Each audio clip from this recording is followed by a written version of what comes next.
सभी साथियों को मेरा नमस्कार, स्वागत है आप सबका आज 17 दिसंबर के इंडियन एक्सप्रेस एनालिसिस में। आइए शुरू करते हैं आज का एनालिसिस।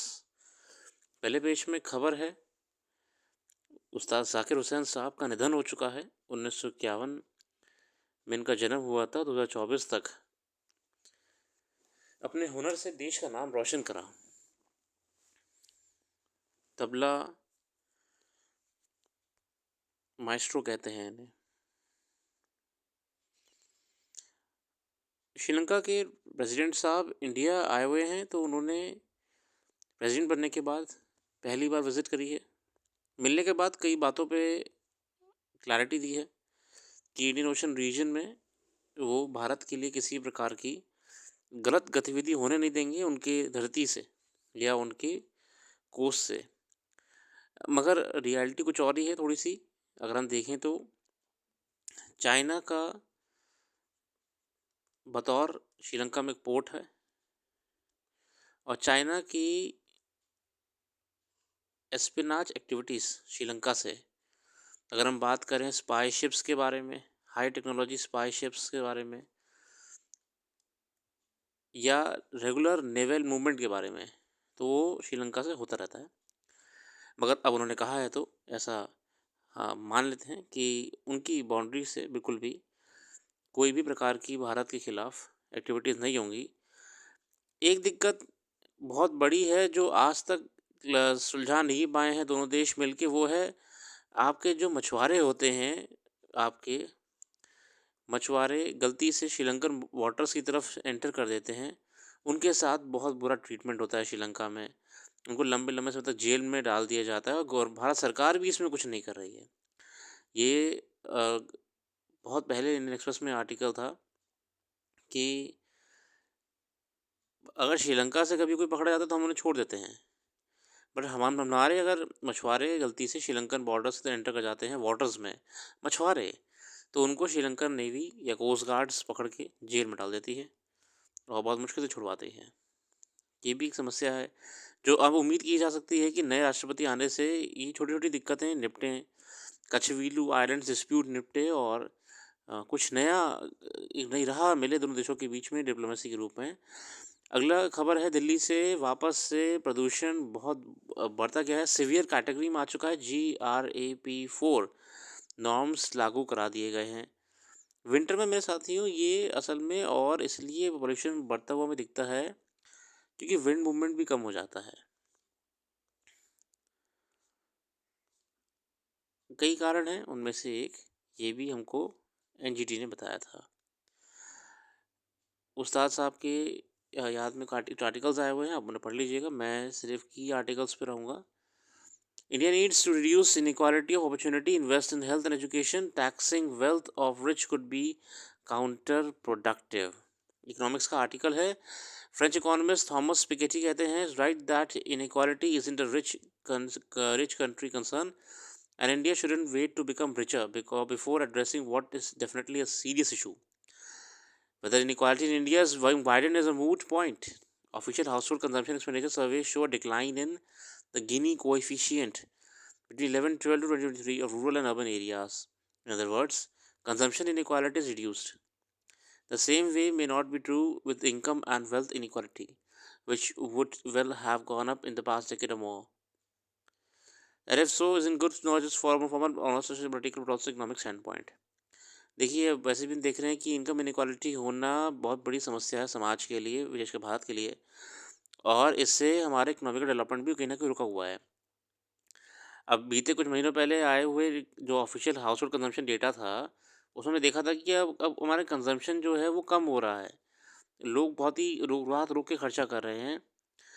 ऑटो सेक्टर से लेके डेली नीड्स गुड्स ग्रॉसरीज वगैरह में भी डिक्लाइन देखा गया है। Piketty is equally right with his diagnosis. The real inequality is one with the opportunity.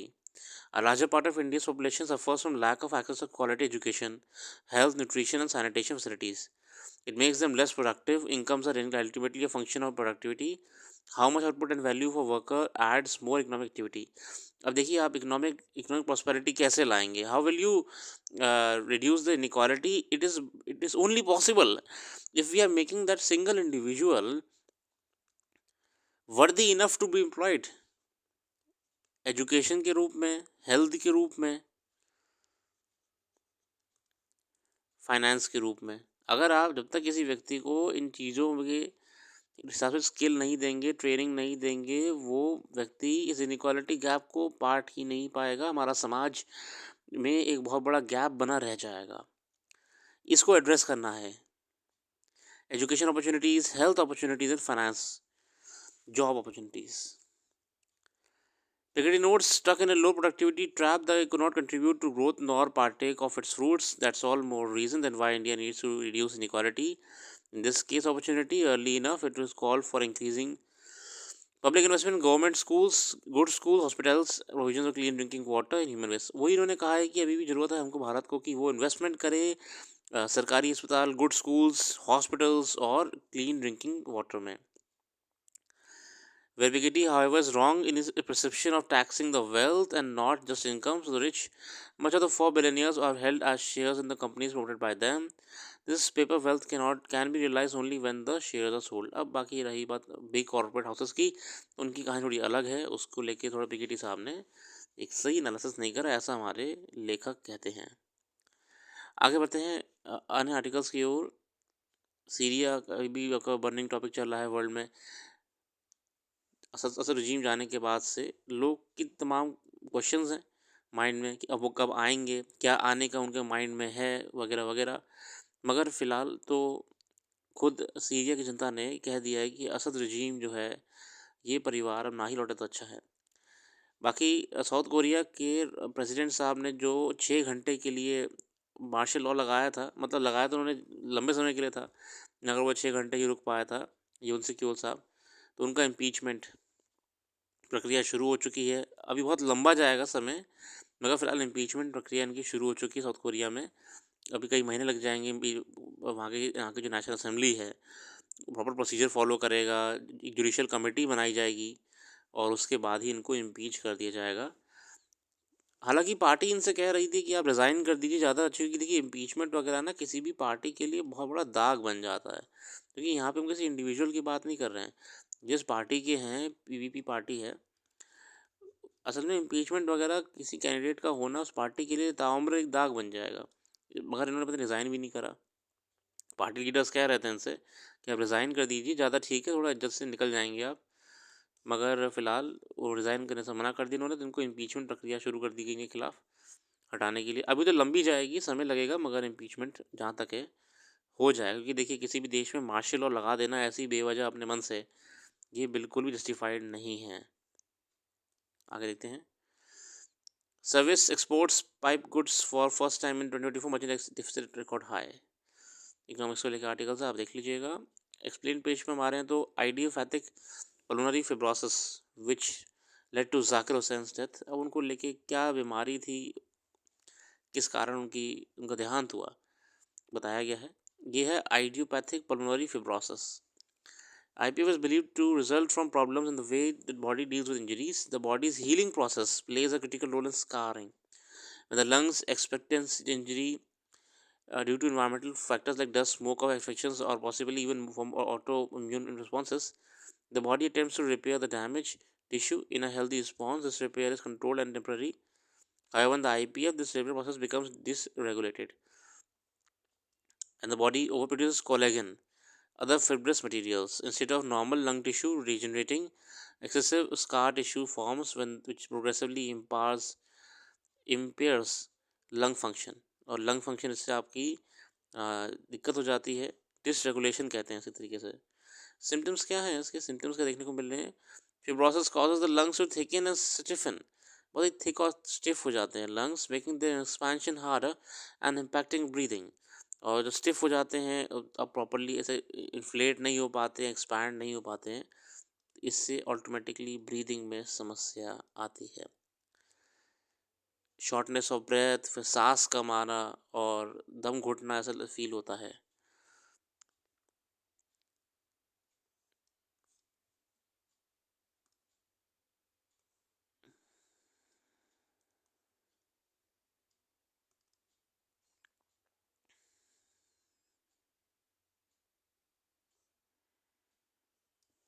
बाकी वर्तमान में कॉन्स्टिट्यूशन असेंबली को लेकर जो डिबेट्स चल रही थी पार्लियामेंट में भी, संविधान को लेकर चल रही थी, किसने क्या कहा, कौन क्या चाहता था, उसको लेके यहाँ पे कवर करा गया। हालांकि एग्ज़ाम पॉइंट ऑफ व्यू से मेरे को ज़रूरी नहीं लगा।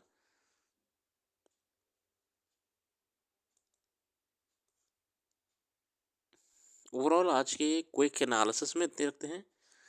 इकोनॉमिक्स आर्टिकल ज़रूरी हैं, अच्छे आए हैं, और आपका यहाँ पे इम्पीचमेंट होना किसी भी राष्ट्रपति की बहुत बड़ी बात है। इसी बहाने आप आज देखिएगा कि भारत में प्रक्रिया क्या है इम्पीचमेंट की, कैसे मोशन लाया जाता है, कैसे पास कराया जाता है, कि क्या कार्यकाल तय करा गया उस चीज़ के लिए, और कब अगला इलेक्शन होता है इम्पीचमेंट के बाद। ये पूरी प्रोसीजर इंडियन प्रेसिडेंट को लेके आप आज जानने का प्रयास करिएगा। फिलहाल आज के कोई ना कोई एनालिसिस में इतना ही रखते हैं, और अखबार का कल फिर मिलेंगे नई वीडियो के साथ। जुड़े रहिए, वेबसाइट को विजिट करिएगा। वेबसाइट पे हमने जो करंट अफेयर्स यहाँ पर डिस्कस नहीं कर पाए हैं, डिटेल में कवर करी हैं आप लोग के लिए अच्छे से। फिलहाल आज के लिए रखते हैं, कल फिर आएंगे नई वीडियो के साथ। धन्यवाद।